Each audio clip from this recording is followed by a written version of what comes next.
ഒരു കോഴിക്കുഞ്ഞ് അമ്മയെ അനുസരിച്ച് നല്ല കുട്ടിയായി ജീവിച്ചിരുന്നു.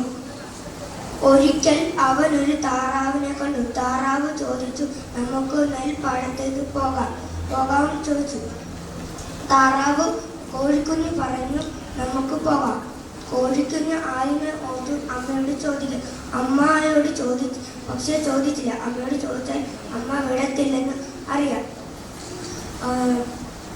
അമ്മയോട് ചോദിക്കാതെ നെൽപ്പാടത്ത് നെൽമണികൾ കൊത്തി തിന്നോണ്ട് പെട്ടെന്നൊരു പരുന്ത് വന്ന് താറാവിനെ രാജാവിനെ നോക്കി. താറാവ് പെട്ടെന്ന് വെള്ളത്തിൽ ചാടി രക്ഷപ്പെട്ടു. പെട്ടെന്ന് കോഴിക്കുഞ്ഞിനെ റാഞ്ചിക്കൊണ്ട് പോയി. പാവം, അതിനൊന്നും ചെയ്യാൻ പറ്റിയില്ലെന്ന് താറാവ് ചിന്തിച്ചു. അനുസരണമില്ലാതായാൽ നമ്മളും നിത്യതയിലെത്തുകയില്ല.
എന്റെ ഭാവനയുടെ പേര് ബാലൻ നടക്കേണ്ടുന്ന വഴിയിൽ അവനെ അഭ്യസിപ്പിക്കുക. അവൻ വൃദ്ധനായാലും വിട്ടുമാറുകയില്ല. അഡ്വക്കേറ്റ് ജോർജ് കുരുവള താമസിക്കുന്നത് തിരുവല്ല കുറ്റപ്പുഴ എന്ന സ്ഥലത്താണ്. ഭാര്യ സുന്ദരിയായ ആൻസി, ഒരേ ഒരു മകൻ 8 വയസ്സ്. അദ്ദേഹം തിരുവല്ല ജില്ലാ കോടതിയിലെ വളരെ പ്രഗത്ഭനായ ഒരു അഡ്വക്കേറ്റാണ്. താൻ ഏറ്റെടുക്കുന്ന ഒരു കേസ് പോലും പരാജയം അറിഞ്ഞിട്ടില്ല. എന്നാൽ തനിക്കൊരു പ്രത്യേക ശീലമുണ്ടായിരുന്നു. ദുശീലം എന്ന് വേണമെങ്കിൽ പറയാം. കേസ് പഠിക്കാനും വാദിക്കാനും അല്പം മറ്റാനാവത്ത് ചേർക്കണം. അദ്ദേഹത്തിന്റെ വീടിന് അടുത്ത് തന്നെ അതിനൊരു സൗകര്യം ഉണ്ടായിരുന്നു. താൻ എന്നും കോടതിയിലേക്ക് പോകുന്ന വഴിയിൽ അവിടെ കയറി തന്റെ പതിവ് മധ്യസ്ഥത നടത്തി അവൻ അകത്തു ചെന്നാൽ വക്കീലിനെ എന്തിനും നല്ലതായിരുന്നു. നിങ്ങൾ വിചാരിക്കും അദ്ദേഹം ഒരു മൂക്കറ്റം കുടിയനാണെന്ന്. അല്ലേ അല്ല. എങ്ങനെ പോയാലും 2 പെഗ് അതിൽ കൂടില്ല. അങ്ങനെ ദിവസങ്ങൾ പോകവേ പതിവ് പോലെ താൻ ബാറിലേക്കുള്ള വഴിയിലേക്ക് തിരിഞ്ഞു. എന്നാൽ അദ്ദേഹം വെറുതെ ഒന്ന് പുറകിലേക്ക് തിരിഞ്ഞു നോക്കി. ഞെട്ടിപ്പോയി. അതാ തന്റെ മകൻ നടന്നു വരുന്നു. ഷെടാ, ഇവരിത് എന്ത് പറ്റി? എവിടേക്കാ ഇവൻ ഒറ്റയ്ക്ക് പോകുന്നത്? ആൻസി കണ്ടു കാണില്ലേ ഇവൻ ഗേറ്റ് കടന്ന് റോഡിലേക്ക് ഇറങ്ങിയത്? ഇങ്ങനെയൊക്കെ ചിന്തിച്ചുകൊണ്ട് ഓടി മകന്റെ അടുത്ത് ചെന്നു. പിതാവ് പലരും ചോദിച്ചെങ്കിലും അവൻ ചിരിക്കുകയല്ലാതെ മറുപടി ഒന്നും പറഞ്ഞില്ല. എന്നാൽ ഈ പരിപാടി തുടർന്ന് 3 ദിവസവും നടന്നു.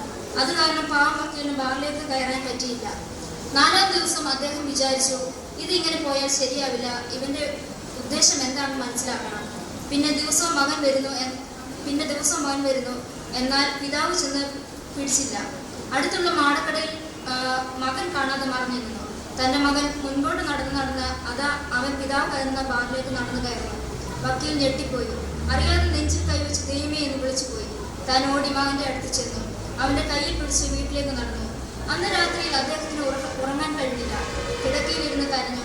ഞാൻ എന്തൊരു മഹാപാപിയാണ്! എത്ര വലിയ തെറ്റാണ് ഞാൻ ചെയ്തത്! ഇന്ന് ഞാൻ ചെയ്യുന്നത് നാളെ എൻ്റെ മകൻ ചെയ്യും. കർത്താവെ, എന്നോട് ക്ഷമിക്കണമേ. ഇനി മേലിൽ ഞാൻ ബാറിൽ കയറുകയോ കുടിക്കുകയോ ഇല്ല.